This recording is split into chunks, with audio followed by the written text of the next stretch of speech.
বাজারে এখন বেশ কচি কচি এঁচড় পাওয়া যাচ্ছে।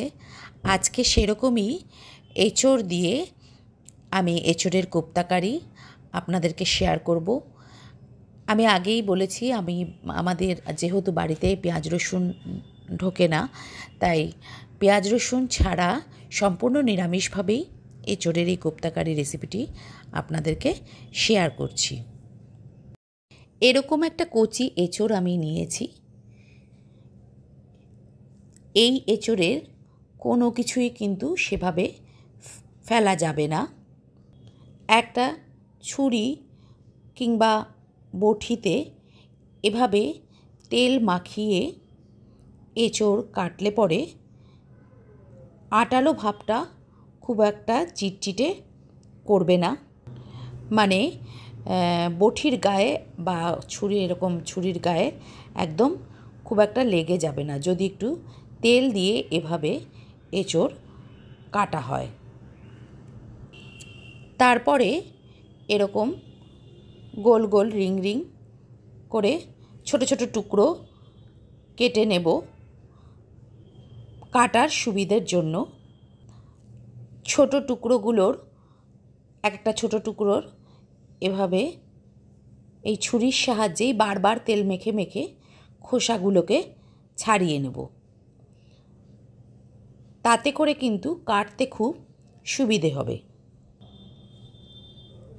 খোসা ছাড়িয়ে নেওয়ার পরে এইভাবে ছোট ছোট টুকরোগুলোকে দেখুন অতি সহজেই ছুরি দিয়ে কেটে নেওয়া যাবে।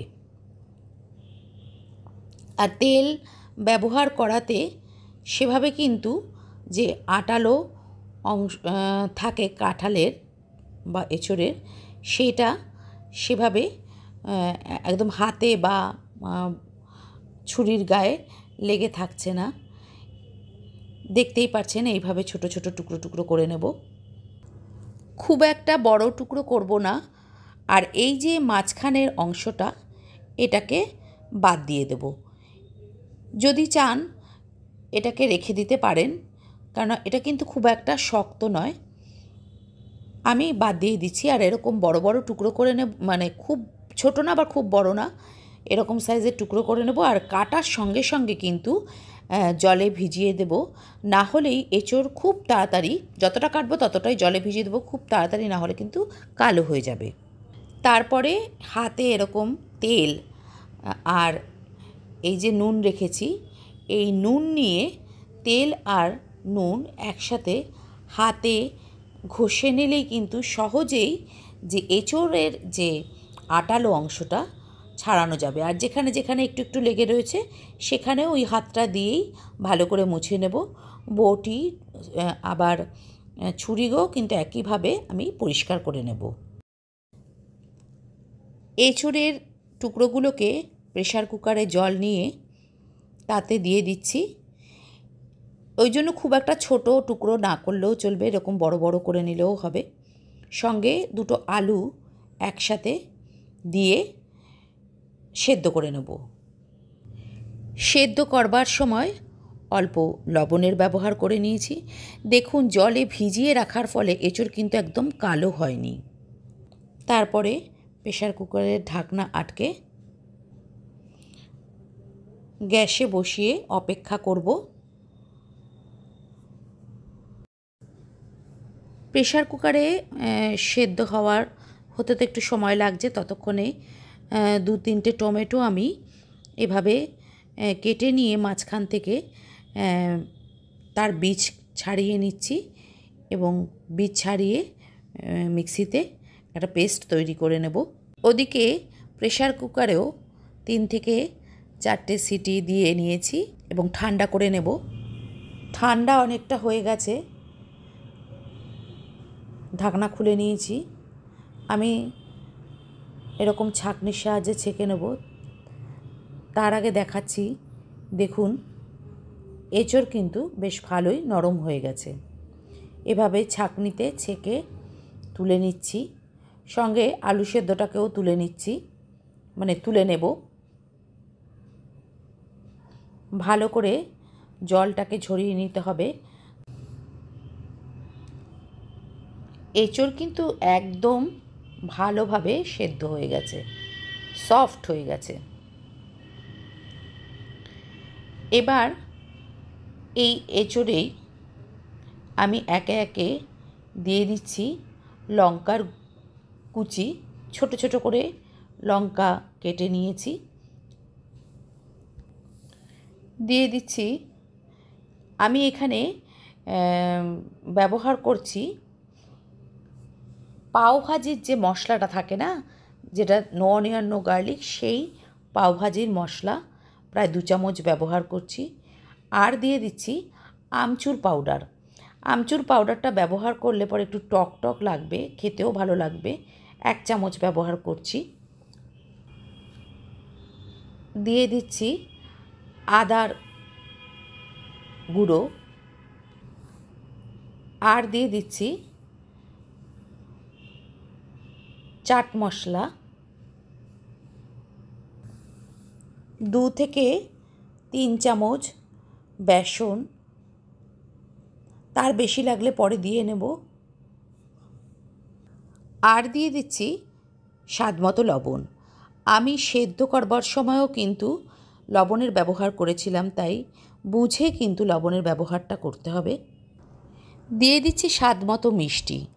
আর হ্যাঁ বন্ধুরা, আমি যে সমস্ত মশলাগুলো ব্যবহার করলাম সেগুলো সম্পূর্ণ নিজের অভিজ্ঞতা থেকেই আমি ব্যবহার করলাম। আপনারা চাইলে এর পরিবর্তে অন্য মশলাও কিন্তু ব্যবহার করতে পারেন। দিয়ে দিচ্ছি ধনেপাতা কুচি, ভালো করে জলে ধুয়ে এরকম কুচি করে কেটে নিয়েছিলাম। একটু গরম মশলার গুঁড়োও দিয়ে নিলাম। আপনারা চাইলে কিন্তু কিচেন কিং যে মশলাটা পাওয়া যায় তার একটা কিন্তু সুন্দর ফ্লেভার হয়, তো সেটাও ব্যবহার করতে পারেন।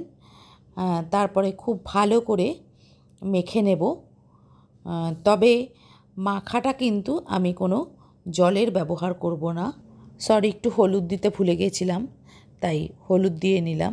আর সঙ্গে লাল লঙ্কার গুঁড়ো। ঝালটা যে যেরকম পছন্দ করে সেইভাবে দিয়ে নিলেই ভালো। সমস্ত মশলাগুলো আরও একবার খুব ভালো করে এভাবে হাতের সাহায্যেই মেখে নেব। একদম নরম করে, মানে মিহি করে না মাখলেও চলবে, একটু যদি গোটা গোটা থাকে মুখে পড়লে খুব একটা কিন্তু খেতে খারাপ লাগবে না। এইভাবে মেখে নেব। এটা দিয়েই ছোট ছোট কোফতা তৈরি করে তেলে ভাজতে হবে। হাতে একটু তেল মেখে নিয়ে যদি আমি কোফতাগুলোকে রেডি করে নিই তাহলে কিন্তু হাতে একদম লেগে লেগে যাবে না। সেই কারণে একটু তেল মেখে নিয়ে বড়ার শেপগুলো তৈরি করে নিলে ভালো। যে যেরকম শেপ পছন্দ করে সেই রকম, গোল হোক বা লম্বা হোক, যার যেরকম পছন্দ সেই অনুযায়ী বড়াগুলোর শেপ, মানে কোফতাগুলোর শেপ দিয়ে নিলেই হলো।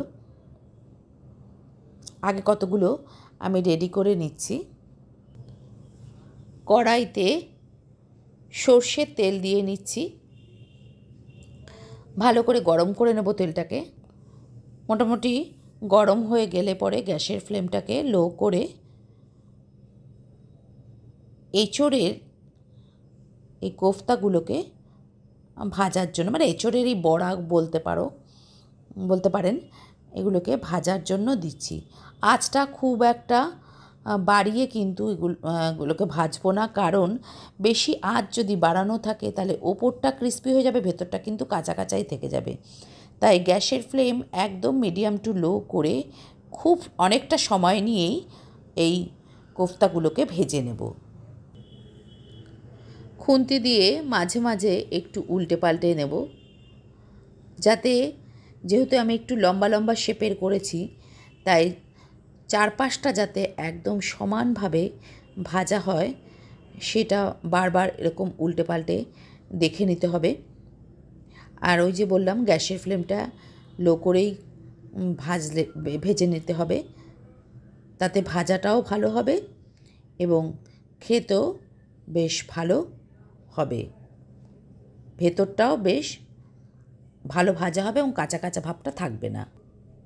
একটু সময় নিয়ে যদি ভাজা যায় দেখুন সব দিক থেকে কিন্তু ভালো ভাজা হবে কোফতাগুলো।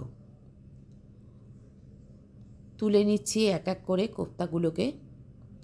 আর এরকম যদি সময় নিয়ে হালকা আঁচে ভাজা হয়, কোফতাগুলো কিন্তু একটুও ভেঙে যাবে না, এরকম সুন্দর গোটা গোটাই থাকবে।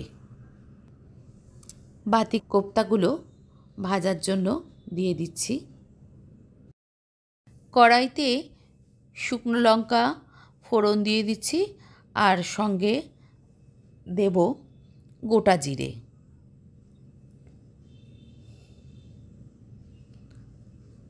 মোটামুটি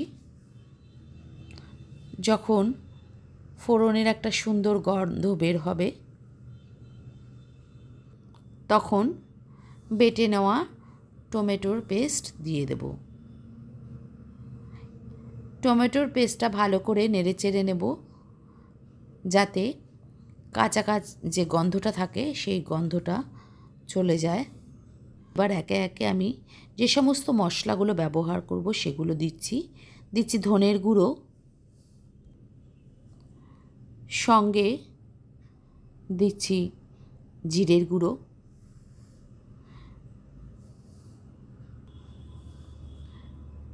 দিয়ে দিচ্ছি আদার পেস্ট, হাফ ইঞ্চি মতন আদা আমি এখানে ব্যবহার করলাম, আর দিচ্ছি লাল লঙ্কার গুঁড়ো। এটা রং হবে, রঙের পাশাপাশি সামান্য ঝালও হবে। আর দিয়ে দিচ্ছি হলুদ গুঁড়ো। আমি যে মশলাগুলো যতটা ব্যবহার করলাম, সেটা আমি যতটা কোফতা কারি রান্না করছি তার একটা আন্দাজ করে আমি এখানে হাফ চামচ গরম মশলার গুঁড়ো একসাথে দিয়ে নিয়ে সমস্ত মশলাগুলোকে নেড়েচেড়ে নিচ্ছি। তাও যেহেতু আমি একটা ছোট্ট এঁচোড় রান্না করছি, তাই এখানে আমি সব কিছুই হাফ চামচ 1.5 চামচ এরকম একটা আন্দাজ করে সব মশলাগুলোকে নিয়ে নিয়েছি। এবারে আমি একটা মালাই ইউজ করছি এই রান্নাটায়। সেটা হলো ঘরে যে দুধ আমরা জাল দিই সেই দুধ থেকে আমি কিছুটা সর তুলে রেখেছিলাম। সেই সরটাকে একটু ফেটিয়ে নিয়ে সেই মালাইটাকে আমি রান্নাটায় ব্যবহার করছি। আপনারা চাইলে মালাইয়ের পরিবর্তে অন্য কিছুও ব্যবহার করে নিতে পারেন। ভালো করে কষানোর জন্য মশলা অপেক্ষা করব। মোটামুটি কষে আসলে পরে অল্প অল্প করে গরম জল দেব। রান্নায় যদি গরম জল একটু করে নিয়ে ব্যবহার করা যায়, তাহলে কিন্তু ঝোলের স্বাদটা কিন্তু বেশ ভালো হয়। এবার মশলা কষানোতে জল দেওয়ার পরে যে ঝোলটা হয়েছে, এই ঝোলটাকে ফুটিয়ে একটু ঘন করব, তাতে অনেক ঝোলের স্বাদটাও হবে। আর যেহেতু অনেকটাই জল ব্যবহার করলাম, তাই তার একটা আন্দাজ করে লবণ দিয়ে দিচ্ছি, ভালো করে নেড়েচেড়ে নিচ্ছি। একটু ঝোলটাকে বাড়িয়ে নিলাম এই কারণেই, কারণ কোফতাগুলো দেওয়ার পরে কিন্তু অনেকটাই ঝোল টেনে নেবে। লঙ্কা দিয়ে দিচ্ছি। এবারে কোফতাগুলোকেও দিয়ে দিচ্ছি, কারণ ঝোলটা অনেকটাই ঘন হয়ে এসেছে। আর ঝাল যে যেরকম পছন্দ করে তার একটা আন্দাজ করে ব্যবহার করে নিলেই ভালো। আমি এখানে মোটামুটি অনেকগুলোই কোফতা ভেজেছি, তাই পুরোটাই কোফতা আমি এখানে ঝোলের মধ্যে দিয়ে দিচ্ছি। তাই ঝোলটা একটু বেশিই রেখেছি, সামান্য কিছু সময় ফুটিয়ে নেব। বেশি নাড়াচাড়া করব না, তাতে করে ভেঙে যেতে পারে, আর বেশিক্ষণ ফোটাবও না। একটু ঝোল থাকা অবস্থায় আমি কোফতা কারি নামিয়ে নেব, কারণ পুরোটাই এরপরে কোফতাগুলো ঝোলটাকে অ্যাবজর্ব করে নেবে। ঘি দিয়ে দিলাম স্বাদ মতো, আর দিয়ে দিচ্ছি ধনেপাতার কুচি। রান্না আমি করলাম কতটা আপনাদেরকে বোঝাতে পারলাম জানি না, তবে দেখে তো ভালোই হয়েছে, বুঝতেই পারছেন। এবং কোফতাগুলোও কিন্তু একটুও ভেঙে যায়নি, গোটা গোটাই রয়েছে। গ্যাসের ফ্লেম বন্ধ করে দিয়ে নামিয়ে নিচ্ছি। দেখুন একদম কিন্তু গোটা গোটা রয়েছে, একটুও ভেঙে যায়নি। আপনারাও এরকম এঁচোড়ের কোফতা বাড়িতে এক আধ দিন বানিয়ে, বিশেষ করে নিরামিষের দিনে যদি তৈরি করে বাড়ির সকলকে খাওয়ান, দেখবেন সবাই চেটে পুটে ভাত কিংবা রুটি পরোটা সব কিছুর সাথেই খেয়ে নেবে, সব কিছুর সাথেই খাওয়া যাবে। কেমন লাগলো বন্ধুরা আমার রান্না করার এই রেসিপিটি? যদি ভালো লাগে তাহলে ভিডিওটিকে লাইক, শেয়ার এবং চ্যানেলটিকে সাবস্ক্রাইব করে দেবেন। দেখা হবে নতুন কোনো ভিডিওতে, নতুন কোনো রেসিপির সঙ্গে। ভালো থাকবেন, সুস্থ থাকবেন, আর অবশ্যই আমার সঙ্গে থাকবেন। আপনারা থাকলেই আমার আনন্দও হবে, আরও নতুন নতুন রান্না করা আপনাদেরকে দেখাতে ইচ্ছে করবে। ধন্যবাদ।